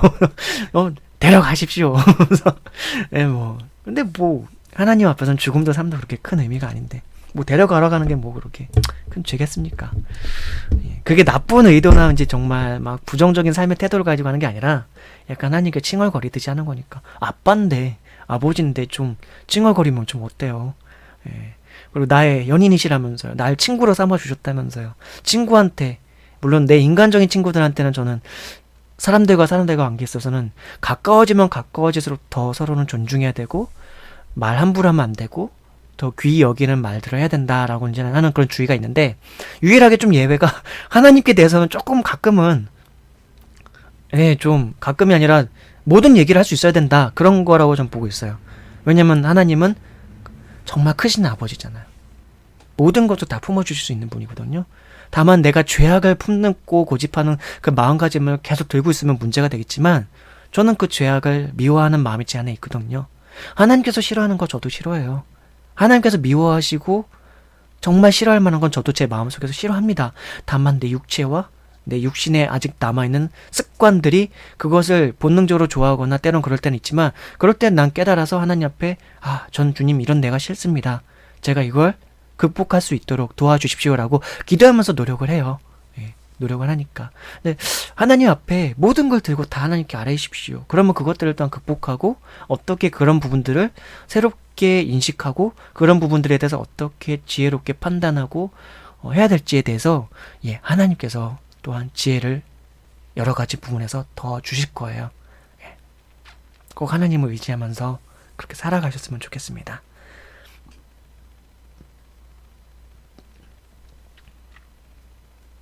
자, 다음 성경 구절 말씀 또 한번 읽어볼게요. 히브리서 11장 17절에서 19절 말씀. 아브라함은 시험을 받을 때에 믿음으로 이삭을 드렸으니 그는 약속들을 받은 자로 돼 그 외아들을 드렸느니라. 지금 나오는 저 약간 엥 하는 소리는 거실에서 아마도 엄마 서련이 저희 집 강아지인데 강아지가 잠꼬대 하는 소리입니다. 저게. 가서 깨울 수는 없으니까 그냥 할게요. 감안하시고 좀 들으시길 바랍니다. 자, 히브리서 11장 17절에서 19절 말씀. 아브라함은 시험을 받을 때에 믿음으로 이삭을 드렸으니 그는 약속들을 받은 자로 돼 그 외아들을 드렸느니라. 그에게 이미 말씀하시기를 너의 자손이라 칭할 자는 이삭으로 말미암으리라 하셨으니 그가 하나님이 능히 이삭을 죽은 자 가운데서 다시 살리실 줄로 생각한지라. 비유컨대 그를 죽은 자 가운데서 도로 받은 것이니라. 히브리서 11장 17절에서 19절 말씀입니다. 이것도 믿음의 조상이었던 아브라함에 대한 이제 기록들이 이렇게 나와 있는 거죠. 아브라함은 시험을 받을 때에 믿음으로 그 하나뿐인 아들을 드렸다는 거죠. 그러니까 하나님께서 아브라함한테 그래요. 이삭을 나에게 이제 제물로 바쳐라. 그렇게 그런 뉘앙스로 말씀하시거든요. 예. 그러니까 하나밖에 없는 아들인데 그래도 되게 그것도 말년에 얻은 아들이거든요. 80세가 넘었을 때 나이가 100세였나? 100세 떠났나? 나이가 정확하게 또 이것도 헷갈리는데 이건 뭐 성경 확인하면 나중에 다 아는 거니까 80세인가 하여튼 100세 할 때 되게 나이가 많을 때 나왔어요. 이삭을. 얼마나 귀하겠어요. 그쵸? 얼마나 귀하겠어요. 얼마나. 예. 근데 그 아들을 그 어린 양이라던가 그 이방에서 막 그 제사를 드리듯이 그 일반 제사를 드리듯이 동물을 하나님께 제물로 드리듯이 그렇게 사람을 그것도 자기 하나밖에 없는 사람을 제물로 드리라고 한 거예요. 근데 아브라함이 그때 바로 그날 그 말씀하신 그 다음날 아침에 그 다음날 바로 자고서 일어난 다음에 아침부터 그 이삭 데리고 가서 묶어요. 끈으로 나무에다가 묶은 다음에 진짜로 불에다 불을 붙일 것처럼 불을 붙이는 거였는지 하여튼 그렇게 해가지고 제물로 드리려고 해요. 그러니까 그때 이제 하나님께서 어린 양을 준비해 놓으시죠. 여호와 이레의 하나님이라고 해가지고 어린 양을 준비해 놓고 얘야 내가 저기 준비해 놨으니까 저걸로 제물로 드려라. 이제 뭐 그렇게 하세요. 근데 그거에 대한 이제 해석을 이제 사도 바울이 히브리서를 통해서 이렇게 알려주고 있는 거죠. 근데 아브라함이 그게 결국은 아브라함이 믿음으로써 이삭을 하나님께 제물로 드렸던 것이다. 하나님께서 그 이삭을 죽이지 않고 그러니까 죽이더라도 다시 살려서 부활시킬 거라고 그렇게 믿은 거예요. 그러니까 죽이실 거라고 생각을 했나 봐요. 아브라함도. 그러니까 이건 사도 바울의 해석인데 죽이실 거라고 생각은 했지만 다시 부활하게 하실 거라고도 믿은 거죠. 죽일 것도 믿었지만 부활케 할 거라고. 부활케 하실 거라고. 그것도 믿은 거예요. 그게 이제 믿음이었다는 거죠. 여러분들의 자식을 하나님께서 야 내놔. 내가 걔 죽여줄게. 뭐 그렇게 하시면 아니 하나님께서 죽이시는 건 아니죠. 이삭을 죽이는 것도 그 아버지가 직접 하는 거예요. 아버지였던 아브라함이 직접적으로 제물로 드리는 거니까 아브라함 자기 손으로 자기 자식 죽이라고 할 수 있겠어요? 오늘날의 상식은 도저히 이해할 수도 없고 이제 오늘날에는 하나님께서 그런 걸 구하지도 않으세요. 자기의 독생자인 예수 그리스도를 이미 우리에게 주셨기 때문에 어떤 경우에도 우리에게 야 네 자식 내놔 그런 경우는 없어요. 하나님께서 어떤 경우에도 그러실 하나님도 아니고요. 그런 부분 걱정 안 하셔도 되는데 아브라함은 근데 그때 그 믿음을 가지고요. 자기 자식을 죽이더라도 다시 살려주실 거라고 하는 그런 믿음을 갖고 만약 그렇게 생각하지는 않았을 것 같아요. 이 자식을 죽이신 다음에 다른 자식을 갖게 해주실 거야. 뭐 그렇게 믿지는 않았을 것 같아요. 그러면 하나님이 얼마나 원망스럽겠어요. 뭔 말이냐면은 아니 내가 자식이 있는데 그 멀쩡한 자식 죽인 다음에 다른 자식을 또 나에게 주셔. 그러면 이 자식은 도대체 얼마나 내 자식인데 나의 피를 받은 자식인데 이 자식을 그렇게 고통스럽게 죽이신 다음에 그 고통스럽게 죽게 하는 그 과정들을 다 보고 느껴야 되잖아. 이 부모된 사람으로서 내 자식이 왜 그렇게 고통당해야 되는데 따지고 싶지 않겠어요? 그쵸? 근데 만약에 그 자식이 그렇게 고통스럽게 죽더라도 다시 살리실 거라시라면 그래도 얘야 힘들더라도 한번 우리 감내하자. 뭐 그렇게라도 할 수 있을 것 같아. 다시 살 거니까. 어차피 부활시켜 주실 거니까. 근데 걔는 죽고 걔의 자아로서 다시 태어나는 게 아니라 걔의 자아와 걔의 인격과 걔의 성품을 가지고 다시 부활하는 게 아니라 다른 새 사람을 준다고 하면은 그거는 죽은 그 첫째 아들을 억울해서 어떻게 해요? 부모된 심정으로서. 그쵸? 예, 그러니까 그렇게 생각하지는 않았을 것 같아요. 그러니까 죽은 자식을 다시 살려주실 거라고 믿었던 것 같아요. 아브라함도. 그게 이제 히브리서 기자가 아브라함에 대해서 이제 해석하고 있는 바입니다. 자, 아브라함은 시험을 받을 때에 믿음으로 이삭을 드렸으니 그는 약속들을 받은 자로 돼 그 외아들을 드렸느니라. 그에게 이미 말씀하시기를 너의 자손이라 칭할 자는 이삭으로 말미암으리라 하셨으니 그가 하나님이 능히 이삭을 죽은 자 가운데서 다시 살리실 줄로 생각한지라 비유컨대 그를 죽은 자 가운데서 도로 받은 것이니라. 예. 자, 그리고 다음 성경 말씀 구절에서는요. 히브리서 11장 20절 말씀. 믿음으로 이삭은 장차 있을 일에 대하여 야곱과 에서에게 축복하였으며, 이 이삭이라고 하는 창세기에서 나오는 인물도 그의 삶은 그렇게 막 길게 나와 있지 않거든요. 창세기에서. 그렇지만 그 이삭도 그 아들 야곱과 에서에게 어떤 하나님의 사람으로서의 어떤 권위가 있었던 것 같아요. 그 권위가 오늘날 생각하는 것처럼 막 부당하고 막 안 좋은 그런 막 어른으로서의 막 권위, 단순히 그런 게 아니라 하나님을 경외하고 살아가는 믿음의 사람으로서의 어떤 권위가 있었던 것 같아요. 그러니까 그 야곱과 그 자식 야곱과 에서에게 장차 있을 일에 대해서 쭉 예언을 하죠. 예언을 하면서 축복을 해줘요. 축복. 예, 복을 줘요. 하나님의 이름으로. 그러니까 제사장, 믿음의 어떤 제사장이었던 그런 부족장으로서의 어떤 그 신앙적 리더십을 가지고 있었던 거죠. 이삭도. 예, 그것에 대해서 얘기를 하고 있고요. 그렇게 이삭도 믿음의 사람이었다. 아브라함도 믿음의 사람이었다. 사라도 믿음의 사람이었다. 아벨, 에녹, 노아도 믿음의 사람이었다. 라고 히브리서 기자는 그렇게 쭉 열거를 하면서 표현해주고 있는 것입니다. 자, 다음 성경 구절 말씀도 한번 볼까요? 히브리서 11장 21절 말씀. 믿음으로 야곱은 죽을 때에 요셉의 각 아들에게 축복하고 그 지팡이 머리에 의지하여 경배하였으며 라고 이렇게 기록하고 있습니다. 믿음으로 야곱은 죽을 때에 요셉의 각 아들에게 축복하고 그 지팡이 머리에 의지하여 경배하였으며. 뭐 야곱의 이제 1대기 3도 창세기 보면 잘 나와 있는데요. 이제 그가 이제 마지막 생에 이제 죽을 때에 요셉 이제 그 되게 유명한 인물이죠. 요셉도. 그 요셉의 각 아들에게 축복하고 그 지팡이의 머리에 의지하여 경배하였다라고 하는 거죠. 근데 그 야곱의 그런 축복도 믿음으로 인한 거였다. 죽을 때에. 그러니까 우리의 믿음을 가장 잘 알 수 있을 때는 언제일까요? 여러분. 여러분들의 믿음과 나의 믿음, 우리의 믿음이 가장 잘 확인될 때는 어떨 때일까요? 사실은. 지금 우리가 막 이렇게 팔팔할 때일까요? 죽는 그 순간 아니겠습니까? 그러니까 삶도, 우리의 삶도, 그 과정도 당연히 믿음으로 순전한 삶을 살아야 되겠죠. 당연히 그게 마땅한 거고요. 그게 너무나도 우리에게 복된 거고 즐거운 거고 행복한 거죠. 간절히 바라죠. 우리도 순수하고 진실한 믿음을 따라 사는 그 삶에 대해서요. 하지만 아울러서 그 믿음이 진실한 믿음이었는가를 결국은 알게 되는 때는 우리가 임종할 때, 우리가 죽을 때예요. 죽을 때. 근데 그 죽는 때에도 보통 죽을 때 보면은 병문안이나 뭐 그런 거 할 때 그 가족들이 위로를 하잖아요. 뭐 이렇게 목사들도 와서 뭐 위로를 해주고, 뭐 여러 이제 종교 지도자들도 와서 위로를 해주고, 뭐 그런데 이 요셉, 야곱, 이삭은 어때요? 죽을 때 그 자식들에게 복을 주면서 죽어요. 복을 빌어주면서. 복을 빌어주면서. 그걸 축복한다 그러는데, 복을 빌어준다는 게 이제 축복하는 거죠. 축복. 그렇게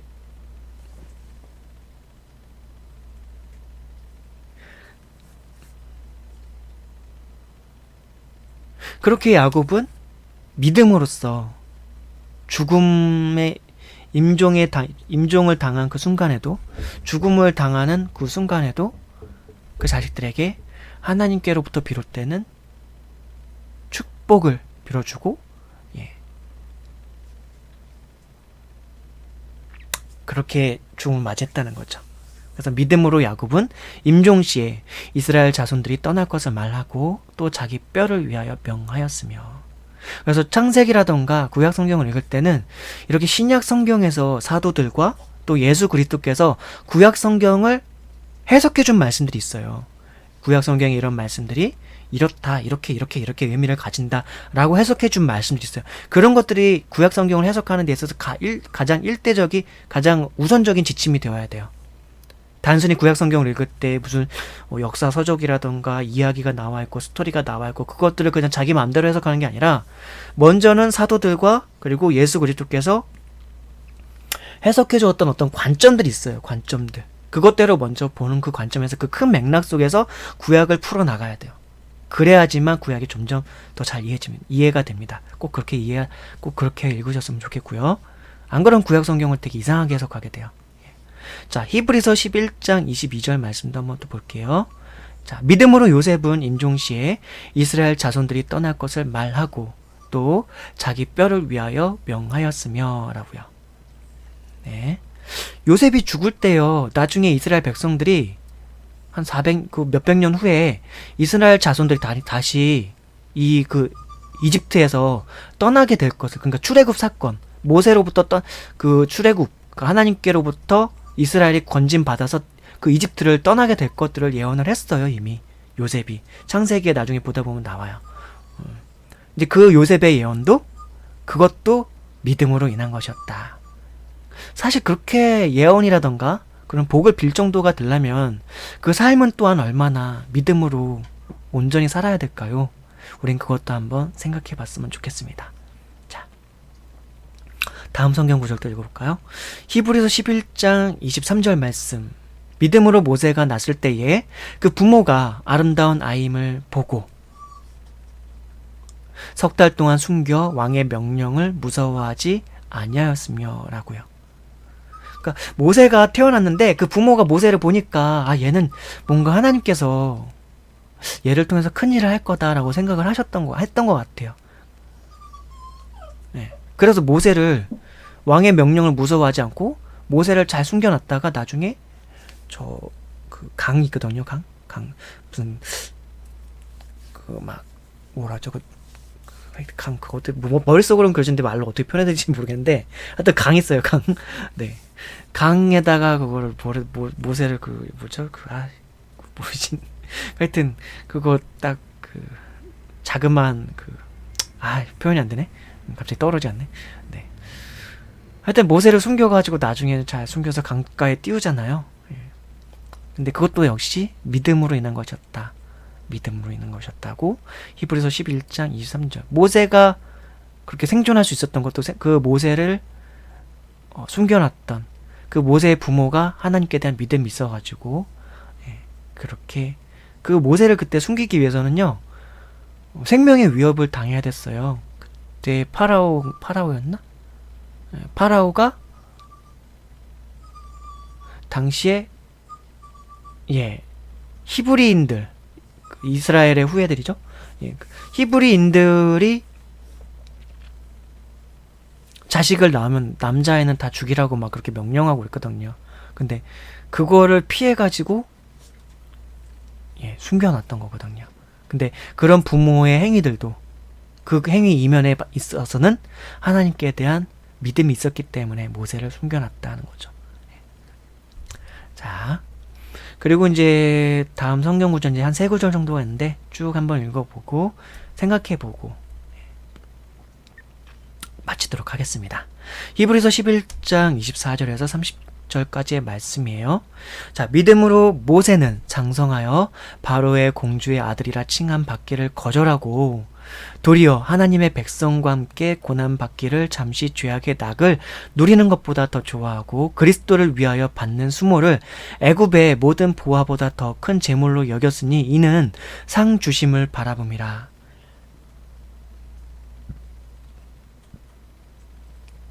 믿음으로 애굽은 이집트죠. 믿음으로 이집트를 떠나 왕의 노함을 무서워하지 아니하고 곧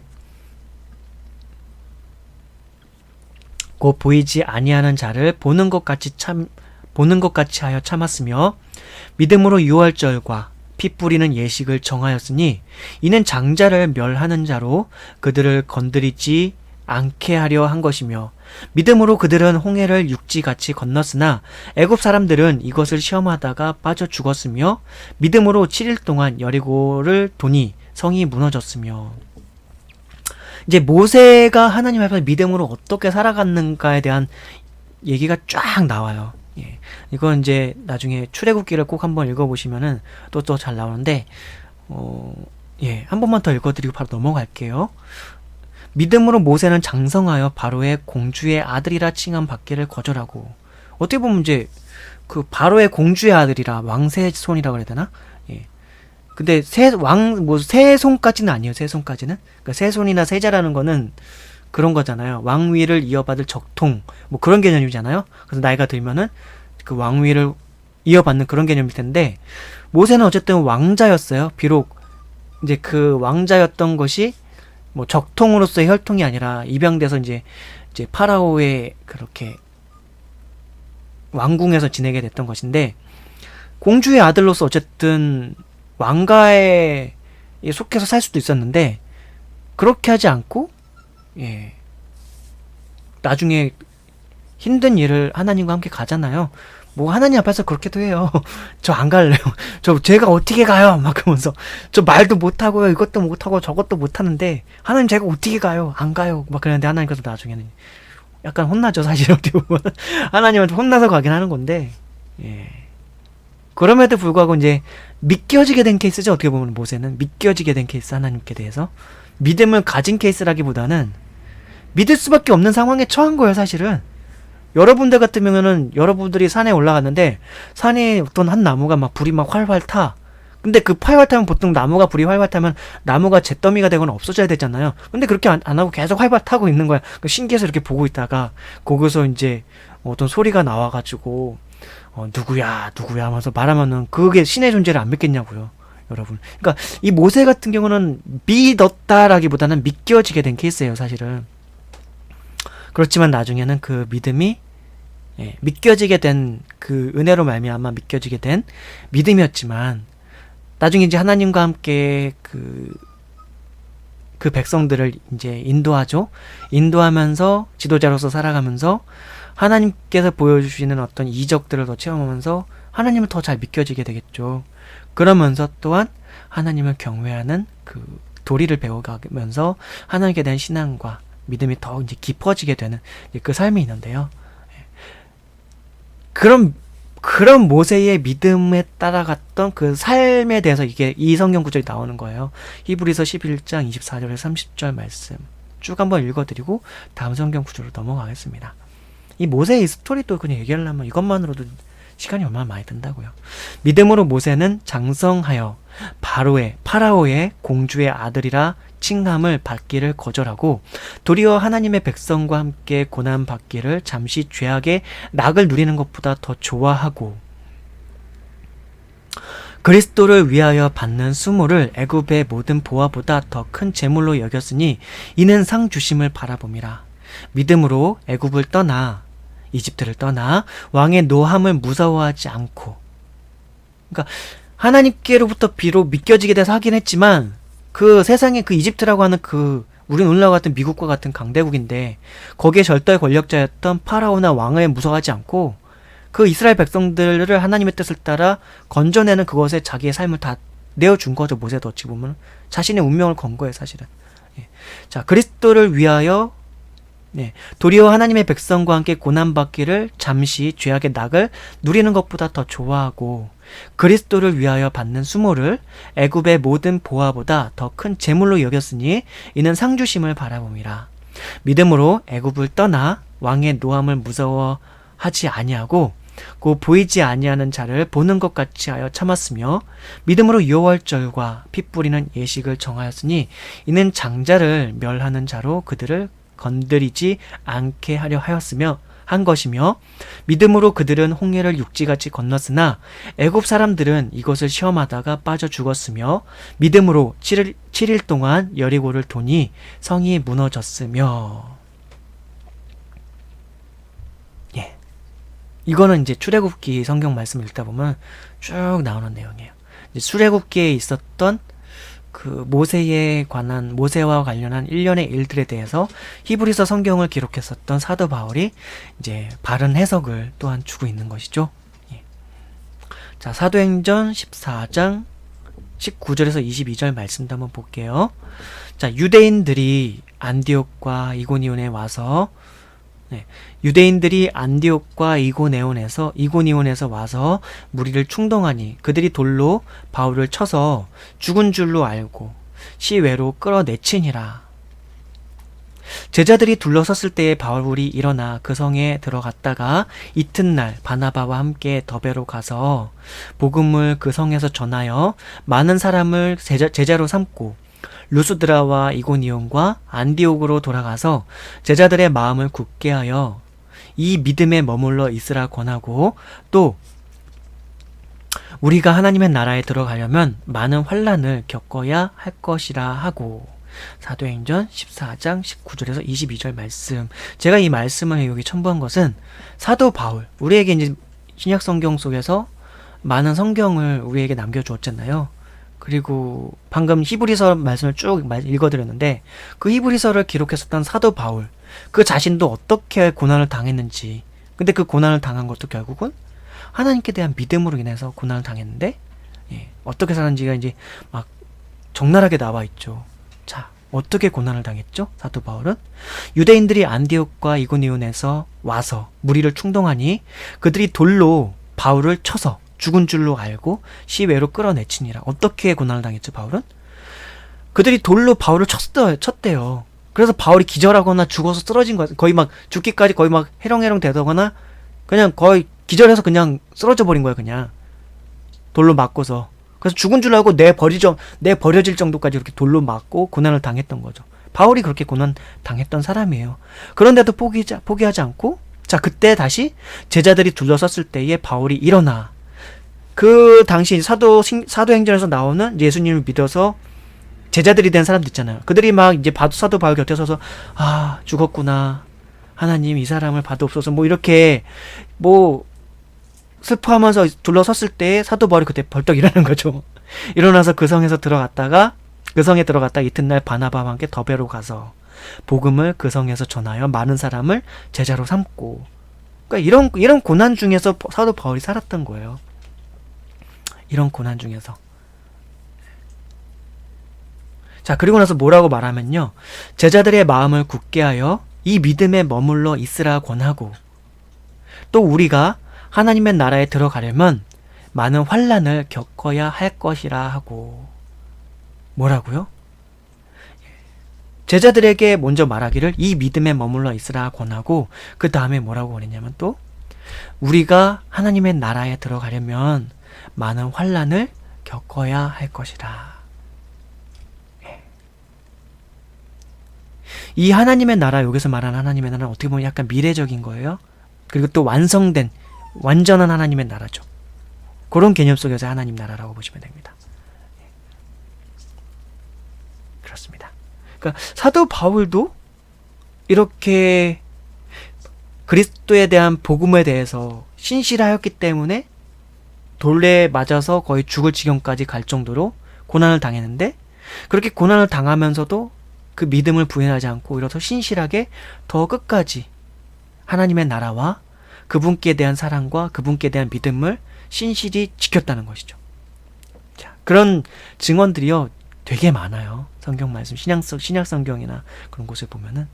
자, 이제 마지막으로 히브리서 12장 1절에서 8절 말씀 쭉 한번 읽어드리고 마치도록 하겠습니다. 이러므로 우리에게 구름같이 둘러싼 허다한 증인들이 있으니 모든 무거운 것과 얽매이기 쉬운 죄를 벗어버리고 인내로써 우리 앞에 당한 경주를 하며 믿음의 주요 또 온전케 하시는 이인 예수를 바라보자. 그는 그 앞에 있는 기쁨을 위하여 십자가를 참으사 부끄러움을 개의치 아니하시더니 하나님 보좌 우편에 앉으셨느니라. 너희가 피곤하여 낙심하지 않기 위하여 죄인들이 이같이 자기에게 거역한 일을 참으신 일을 생각하라. 너희가 죄와 싸우되 아직 피 흘리기까지는 대항하지 아니하고 또 아들들에게 권하는 것 같이 너희에게 권면하신 말씀도 잊었도다. 일러스되 내 아들아, 주의 징계하심을 경히 여기지 말며 그에게 꾸지람을 받을 때에 낙심하지 말라. 주께서 그 사랑하시는 자들을 징계하시고 그가 받아들이시는 아들마다 채찍질하심이라 하였으니 너희가 참음은 징계를 받기 위함이라. 하나님이 아들과 같이 너희를 대우하시나니 어찌 아버지가 징계하지 않는 아들이 있으리요. 징계는 다 받는 것이거늘 너희에게 없으면 사생자요 친아들이 아니니라. 히브리서 12장 1절에서 8절 말씀. 특별히 이 성경 말씀 구절 중에서도 오늘 본문 주제와 관련해서 깊이 생각해 볼 것은 오늘 본문 주제가 뭐였죠? 복음에 대한 신실한 증언들이었죠. 복음에 대한 신실한 증언들. 이러므로 우리에게 구름같이 둘러싼 허다한 증인들이 있으니, 구름같이 둘러싼 허다한 증인들이 우리 곁에 이미 있다는 거죠. 모든 무거운 것과 얽매이기 쉬운 죄를 벗어버리고, 일단 죄를 벗어버리자고요. 그러니까 죄를 뉘우쳐야 돼요. 일단은 죄를 뉘우치고 죄를 버리고 하나님께 나아가지. 죄를 함께 사랑하는 마음을 가지고 하나님께 나아가려고 하면 아무런 의미가 없는 것입니다. 왜? 하나님은 거룩하신 분이신데 어떻게 하나님하고 함께 살려고 하면서 죄를 사랑하는 마음과 그걸 애착을 가지고 같이 하나님 앞에 나아가요. 그러니까 일단 죄를 미워하셔야 돼요. 자, 그리고 모든 무거운 것과 얽매이기 쉬운 죄를 벗어버리고 인내로써 우리 앞에 당한 경주를 하면서 인내로써요. 믿음의 주요 또 온전케 하시는 이인 예수를 바라보자. 예수를 바라보자고요. 믿음의 주요 온전케 하시는 이인 예수를 바라보자. 그는 그 앞에 있는 기쁨을 위하여 십자가를 참으사 부끄러움을 개의치 아니하시더니 하나님 보좌 우편에 앉으셨느니라. 라고요. 너희가 피곤하여 낙심하지 않기 위하여 죄인들이 이같이 자기에게 거역한 일을 참으신 일을 생각하라. 그러니까 죄인들이 이같이 자기에게 거역하셨던 하나님을 생각하라는 거예요. 하나님께 대해서 우리 인간들이 얼마나 많이 거역했어요. 근데 그런 인간들을 지금까지 참고 계시는 그런 하나님을 생각하라고 하는 거죠. 그리고 나서 또 말씀하는 게 나온 게 너희가 죄와 싸우되 아직 피 흘리기까지는 대항하지 아니하고. 그러니까 우리가 죄와 싸우는데 우리가 피 흘리기까지 죄와 싸운 적이 몇 번이나 있을까요? 근데 그렇게까지 싸울 수 있으면 더 좋죠. 근데 그렇게 얘기를 하고 있는 거예요. 너희가 죄와 싸우되 아직 피 흘리기까지는 대항하지 아니하고 그랬다는 거죠. 또 아들들에게 권면하는 것 같이 너희에게 권면하신 말씀도 잊었도다. 일러스되 내 아들아 주의 징계하심을 경히 여기지 말며 그에게 꾸지람을 받을 때에 낙심하지 말아라. 주께서 그 사랑하시는 자를 징계하시고 그가 받으시는 아들마다 채찍질 하심이라 하였으니 너희가 참음은 징계를 받기 위함이라. 하나님이 아들과 같이 너희를 대우하시나니 어찌 아버지가 징계하지 않는 아들이 있으리요. 징계는 다 받는 것이거늘 너희에게 없으면 사생자요 친아들이 아니니라 라는 거죠. 그러니까 믿음을 가지고 하나님 앞에서 살아가는데도 하나님께서 나는 하나님 믿는데 왜 나 자꾸만 혼내요? 하나님 왜 나한테 채찍질 드세요? 왜 하나님 온전히 믿는 것 같은데 왜 나한테 자꾸만 어려움을 주세요? 이런 경우가 많이 있잖아요, 종종. 근데 그게 다 우리를 위해서, 우리를 사랑하시기 때문에, 친아들처럼 생각하기 때문에 오히려 꾸중도 하신다는 거죠. 남의 자식한테 화를 내는 부모는 그렇게 흔치 않죠. 남의 자식이니까, 내 자식이 아니니까. 근데 뭐 우리가 내 자식이라고 함부로 화를 내거나 그런 것이 타당하다는 얘기는 아니고요. 지혜롭게 존중하면서 지혜롭게 권면하고 권고하고 지혜롭게 훈육하는 게 필요하겠죠. 일반적인 부모에게 있어서는. 하나님도 마찬가지인 거죠. 하나님께서도. 근데 우리를 향해서 하나님께서 혼내지 않는다면, 꾸중하지 않는다면 오히려 우리가 양아들이 아닌 것이죠. 자식이 아닌 것이죠. 오히려 참 아버지이기 때문에, 진짜 아버지이기 때문에 그분의 무궁하신 지혜와 선하신 아버지의 마음으로 우리를 징계하는 것이다. 자, 기억하고요. 이번 챕터가 복음에 대한 신실한 증언들이었는데요. 본문 내용에 이제 많은 얘기들을 되게 간추려서 요약해서 제가 함축적으로 전해드렸는데, 스스로 로마로 돌아가서 십자가에 거꾸로 못 박혀 죽은 베드로, 칼로 베어 죽은 야고보, 그리스에서 복음을 전하다가 X자형 십자가형으로 죽은 안드레, 북아시아에서 복음을 전하다가 채찍 맞고 십자가에 순교한 빌립, 소아시아, 인도, 아르메니아에서 복음을 전하다가 죽은 바돌로메, 바데, 바사, 인도에서 복음을 전하다가 창에 찔려 죽은 도마, 에디오피아에서 복음을 전하다 창으로 살해당한 마태, 성전 꼭대기에서 떨어뜨림을 당해 죽은 또 다른 야고보, 아수르와 바사에서 복음을 전하다가 순교한 유다, 아프리카와 영국에서 복음을 전하다가 십자가형을 받은 시몬, 그리고 히브리서 11장 12절에서 나오는 우리 믿음의 조상들. 그렇게 많은 사람들이 예수 그리스도에 대한 믿음을 가지고 그 믿음을 지키려다가 또 아울러서 그 믿음의 복음을, 그 복음의 믿음을 전하다가 죽었죠. 저는 그래서 믿어요. 예수 그리스도를 믿고요. 그리고 그 믿음 안에 들어와서 예수 그리스도와 함께, 하나님과 함께 살아보니까 삶 속에서도 하나님께서 더 믿겨질 만한 나의 삶 속에서 허락하시는 경륜이 있어요. 섭리가 있고 신께서 허락하시는 자잘하면서도 때론 굵직굵직한 어떤 기도의 응답들이 또한 있어요. 먼저 그 나라와 그 의를 위해서 기도할 때, 내 이웃을 위해서 기도할 때, 나라와 사람들을 위해서 기도할 때, 신기하게 하나님께서 뭔가 역사해 주신 섭리들을 저는 봐요. 저는 성경을 기록할 수는 없지만 저도, 저에게도, 우리에게도 허락해 주신 하나님의 경륜이 있어요. 신의 은총과 신의 섭리가 있다는 거죠. 신께서 보여주시는, 나타내 보여주시는 여러 은총의 섭리들과 복의 섭리들과 경륜의 섭리들이 있었다는 것이죠. 저는 믿어요.